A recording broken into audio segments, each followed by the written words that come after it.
मराठी संगीत नाट्य परंपरेचा गौरवशाली उत्सव संगीत सुवर्ण तुला मराठी रंगभूमीवरील एक संस्मरणीय सोहळा।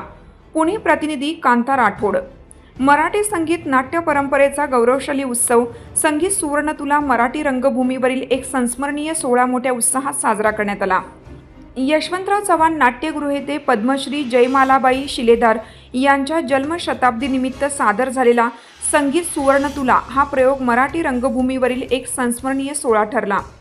मराठी रंगभूमी पुणे यांच्या निर्मितीने रसिकांना पुन्हा एकदा सुवर्ण काळातील संगीत वैभवाचा प्रत्यय दिला। विद्याधर गोखले यांच्या सशक्त लेखणीतून उतरलेले हे नाटक दीप्ती भोगले यांच्या संवेदनशील आणि परिणामकारक दिग्दर्शनामुळे अधिकच खुलले।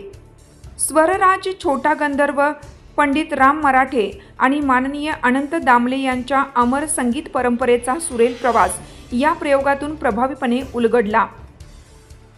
संगीत मार्गदर्शनाची धुरा कीर्ती शिलेदार आणि जयमालाबाई शिलेदार यांनी सांभाळत नाटकाला शास्त्रीय शिस्त आणि भावनिक खोली दिली। ऑर्गनवर लीलाधर चक्रदेव आणि तबल्यावर अभिजित जायदे यांनी दिलेली अचूक साथ रसिकांना मंत्रमुग्ध करणारी ठरली। निनाद जाधव, चिन्मय जोगळेकर आणि अस्मिता चिंचाळकर या कलाकारांनी अभिनय, गायन आणि सादरीकरणातून रंगमंच जिवंत केला। कार्यक्रमाचे आयोजन प्रदीप आर रास्ते यांनी केले असून अक्षय घुगरे यांनी प्रायोजक म्हणून मोलाची भूमिका बजावली। संगीत सुवर्ण तुला हा केवळ नाट्यप्रयोग न राहता मराठी संगीत नाट्य परंपरेचा सन्मान करणारा, रसिकांच्या मनात दीर्घकाळ घर करून राहणारा अनुभव ठरला।